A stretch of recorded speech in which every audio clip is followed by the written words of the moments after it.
কোরআনকে বুকের সাথে লাগাবেন, কোরআনকে চুমু খাবেন, আর আল্লাহকে বলবেন, আল্লাহ আমি কোরআনকে ভালোবাসি, আমাকে একটু তেলাওয়াত করার সুযোগ দাও।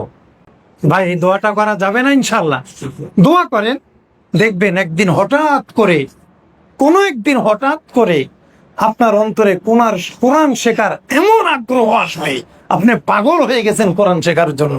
দৌড় দিয়ে যাবেন হেফজখানায়, দৌড় দিয়ে যাবেন মসজিদের ইমাম খতিবের কাছে, হুজুর আমার কোরআন শিখতে মনে চায়, আমাকে একটু কোরআন শেখান, আমাকে একটু কোরআন শেখান।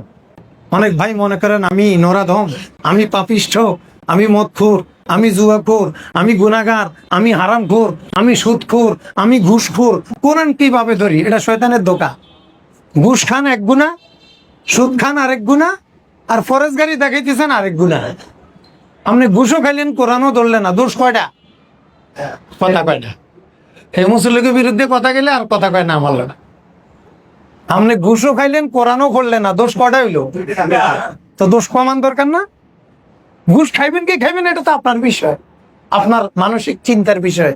কিন্তু কোরআনটা তো ধরতে ভাই শুধু অজু লাগে। কি লাগে? কোরআন ধরতে কি লাগে? শুধু কোরআনটা ধরেন, শুধু কোরআনটা ধরেন। প্রতিদিন একবার কোরআন আগে ভয় দূর করেন, কোরআন স্পর্শ করেন, ভালো একটা নুসখা কিনেন, কোরআনকে কাছে রাখেন। আপনি দোকানদার, এখন কি করবেন? আপনি তো ভাই সকালবেলায় দোকান খোলেন, রাত 10টা 11টা দোকান বন্ধ করেন। এখন আপনি কি করবেন? আপনার ক্যাশ বাক্সের পিছনে কোরআন রাখার জন্য একটা বক্স রাখবেন, কারণ দোকানে অনেক সময় উপরে উঠতে হয়, ওই বক্সে থাকলে উপর উঠলে আর সমস্যা হয় না। ওলামায়ে কেরাম বলেছেন এটা চলবে, এজন্য বক্সে কোরআন রাখবেন। কাস্টমার নাই, কি করবেন? কোরআনটা একটু নেন, একটু মোছেন, একটু বুকে লাগান, একটু খোলেন। দেখেন না এই কোরআন আমাদের দলিল। এই কোরআনের কাছে ইহুদি, খ্রিস্টান, বৌদ্ধ, নাসারা, পৃথিবীতে যত ধর্মের পণ্ডিত জ্ঞানী আছে সবাই মাথা নত করে বসে রয়েছে যে কোরআনের মতো আমরা বানাইতে পারি। এ কোরআন আল্লাহর কালাম। যে কোরআন তলাত করলো সে যেন কার সাথে কথা বললো? কার সাথে কথা বললো? বলেন ভাই, কার সাথে কথা বললো?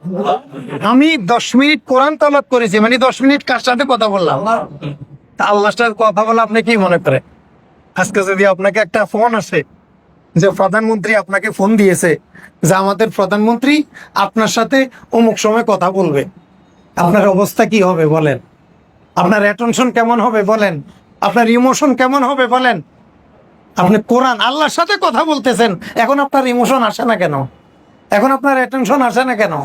এখন আপনার সেই আগ্রহ উদ্দীপনা আসে না কেন? কারণ গুনাহ করতে করতে হারাম রুজি খাইতে খাইতে আমাদের দিল, দেমাগ, কলব মরে গেছে, নষ্ট হয়ে গেছে। এই জন্য দুনিয়ার একটা সুবিধা পাওয়ার জন্য আমরা পাগল হয়ে যাই, কোরআনের সাথে আল্লাহর সাথে কথা বলার আগ্রহ থাকে না।